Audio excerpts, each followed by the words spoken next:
Hello बच्चों, कैसे हैं आप सब। आशा करता हूँ आप अच्छे होंगे। आप सभी का एक बार फिर से मेरे YouTube channel Siddharth online coaching में आपका बहुत बहुत स्वागत है। बच्चों, जो बच्चे मेरे चैनल पर नए हैं, जो मेरे साथी चैनल पर नए हैं, जो मेरे दोस्त चैनल पर नए हैं, वे मेरे चैनल को सब्सक्राइब कर लें और पास वाली बेल आइकन को दबा दें ताकि मेरी आने वाली हर वीडियो की नोटिफिकेशन आपको सबसे पहले मिल सके। यही आशा उम्मीद करूँगा। ज़रूरी भी है बच्चों इतना, तो ये कितना सर्च करके देखेंगे चैनल को। और बच्चों, आज की वीडियो में आज हम ये सीखेंगे कि द्विघात समीकरण के जो मूल है सूत्र विधि से कैसे ज्ञात करते हैं, क्योंकि परीक्षाओं में गुणनखंड विधि से भी आता है, वो भी मैं सिखा दिया हूँ अगले वीडियो में। इसके बाद पूछता है पूर्ण वर्ग विधि से, तो वो भी सिखा दिया गया है। अब तीसरा मेथड है, जो तीसरी विधि है वो सूत्र विधि है। यह भी बहुत इंपॉर्टेंट है, एग्जाम में 4 नंबर के आते हैं, तो इसे इत्मीनान सीखना चाहिए। इसके लिए मैंने 2 सवाल लिखा है, और ये अगर दोनों सवाल अगर ध्यान से देख लिए शुरू से अंत तक, तो गारंटी देता हूं मैं कि आपको सूत्र विधि से मूल निकालना जरूर आ जाएगा। ये मेरा विश्वास है, और ये विश्वास कम नहीं होना चाहिए बच्चों। तो मन से सिखाता हूं, मन से देखिए और आपको जरूर समझ में आएगा, ये मेरी गारंटी है। तो मन लगा के देखिए, और दोनों सवाल खत्म करते हल करते करते आपको जरूर आ जाएगा। आराम से बैठे बैठे देखते देखते आ जाएगा। क्लास में नहीं है तो क्या हुआ, जहां है वहीं से पढ़िए, जहां है वहीं से ऑनलाइन अध्ययन करिए। इसीलिए तो मैं चैनल पर आया हूं। ठीक है बच्चों, तो शुरू करते हैं। चलिए, तो दिया है बच्चों की सूत्र विधि से द्विघात समीकरण के मूल ज्ञात करना। इसी टाइप का समीकरण आएगा, बस फर्क है कि जो ए एक्स स्क्वायर है तो ए की जगह पर 2 है, बी एक्स है तो बी की जगह पे 7 है, और सी है तो सी की जगह पर 3 है। इसमें भी सवाल इसी आधार पर है, ए की जगह पर 2 है, बी की जगह पर 7 है, और सी की जगह पर 6 है। मूल ज्ञात, लेकिन किस विधि से? सूत्र विधि से। शर्त इसका है सूत्र विधि से, न गुणनखंड विधि से न पूर्ण वर्ग विधि से। किस विधि से? सूत्र विधि से। देखते हैं कैसे। तो बच्चों, इसका जो सूत्र का निर्माण है वो श्रीधराचार्य ने किया था, इसलिए इसका सूत्र का नाम है श्रीधराचार्य। वो सूत्र कौन सा है जानिए बच्चों। ये सूत्र है आपका, सूत्र होता है x बराबर minus b plus minus under root b square minus 4ac बटा के 2a।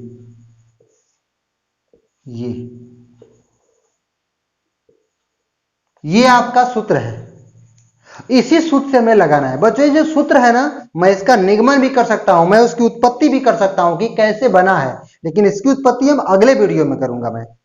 फिलहाल हमें सवाल सीखना है, उत्पत्ति कोई बहुत बड़ी बात नहीं होती है, इसलिए मैं इसको सिद्ध कर सकता हूं, लेकिन फिलहाल हमें सवाल सीखना है बच्चों। चलिए बढ़ते हैं। तो बच्चों, सबसे पहले हम क्या करते हैं, हल लिखते हैं। हल लिखने के बाद मैं देखिए एग्जाम्पल नंबर 1 हल करूंगा और एग्जाम्पल नंबर 2 बाद में हल करूंगा, तो दोनों हल करते करते आपको आ जाएगा। चलिए, तो सवाल उतारिए, क्या लिखा है। तो 2x square minus 7x plus 3 बराबर 0। इस तरह से आपका सवाल हो गया। अब तुलना करेंगे, जो मानक समीकरण द्विघात समीकरण का मानक जो रूप है ax square plus B x plus, इससे हम तुलना कर देते हैं। लिखिए, मानक द्विघात समीकरण ax square plus B x plus C बराबर 0 से तुलना करने पर, यही मानक है। तो x स्क्वायर के आगे 2 है, x स्क्वायर के आगे a है, तो a बराबर कितना हो गया 2। x के सामने b है, मतलब x का गुणांक b है और x का गुणांक ऋण 7 है, तो b के बराबर क्या लिखेंगे 7, और अचर पद c है, यहाँ पर 3 है। ठीक है, तुलना करेंगे क्या मिलेगा, a बराबर मिल गया 2, b बराबर मिल गया -7 और c बराबर मिल गया 3। तो पहला काम सवाल लिखना, दूसरा काम तुलना करना, छांट लेना। जब छांट लिए तो एकदम आसान हो गया। तो सूत्र लिखिए, तो सूत्र होता है हमारा x बराबर minus b plus minus under root b square minus 4ac कुल के बटे कितना 2a। अब बढ़ेंगे, x बराबर माइनस b का मान देखिए ऋण 7 है, तो बच्चों b तो ऋण तो रहबा करेगा, b का जो मान है ऋण 7 है, इसलिए ब्रैकेट में 7 लिख दीजिए, कोई दिक्कत नहीं है। प्लस माइनस का चिन्ह दे दीजिए, अंडर रूट कर दीजिए। बी स्क्वायर है तो ऋण 7 कर दीजिए, जहां बी है तहां 7 लिख दीजिए, तो -7 का होल स्क्वायर। ऋण 4 तो ऋण 4 गुणे ए गुणे सी, ए का मान 2 गुणे सी का मान 3, हो जाएगा 2 गुणे 3। एक सबके बटे लिख दीजिए 2a, तो 2 गुणे ए का मान अभी छाटे हैं 2 आया हुआ है। आगे बढ़ते हैं, ऋण ऋण का गुणा प्लस हो जाता है बच्चों, तो 7 हो जाएगा। फिर प्लस माइनस का चिन्ह उतर देंगे, कोष्टक में लिखिए ऋण 7 का वर्ग 7 सते 49 हो जाएगा, 7 सते बच्चों 49 हो जाएगा, माइनस 4 दूनी 8, 8 तिरिके 24 हो जाएगा।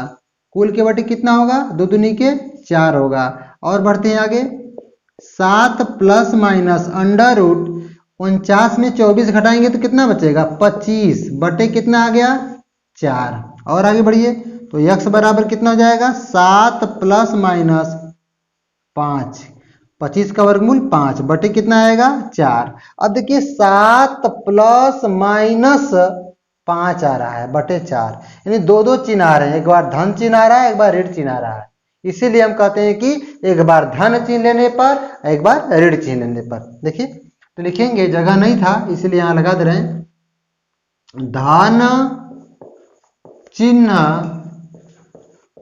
लेने पर, धन चिन्ह लेने पर।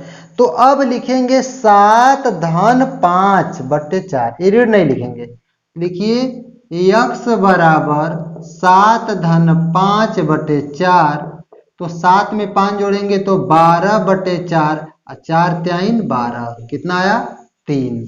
अब लिखेंगे ऋण चिन्ह लेने पर, अब धन से कोई मतलब नहीं रहेगा, ऋण चिन्ह लेते हैं तो पहला मूल मिल जाता है, और जब ऋण चिन्ह लेंगे तो दूसरा मूल मिल जाता है, द्विघात समीकरण के 2 ही मूल होते हैं। तो लिखेंगे ऋण चिन्ह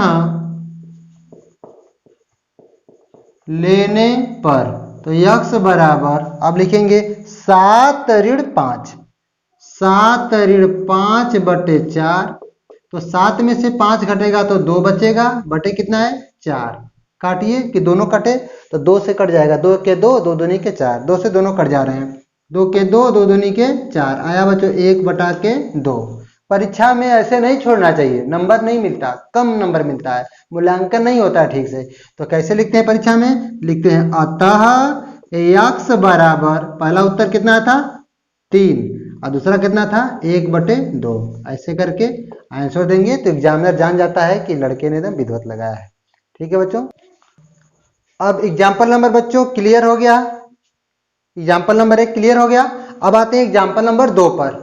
उदाहरण नंबर 2 में सेम है, वही बस स्टेप देखना था हमें। तो सूत्र विधि से द्विघात समीकरण को हल करना, तो देखिए सिद्धराचार्य यही सूत्र है, इसी से हम हल करेंगे। बस आपको मान बैठाने अगर आ जाए तो सवाल लगाना बहुत आसान है। चलिए बच्चों देखते हैं, तो सबसे पहले हम सवाल को नोट करते हैं, सवाल उतारते हैं। हो जाएगा आपका 2x square plus 7x plus 6 बराबर 0। सवाल उतार दिया। अब इसी मानक से तुलना कर देंगे, अगर गौर करें और छोटा में चाहते हैं देखिए, तो a के बराबर क्या दिया है 2, तो a बराबर 2 जाएगा।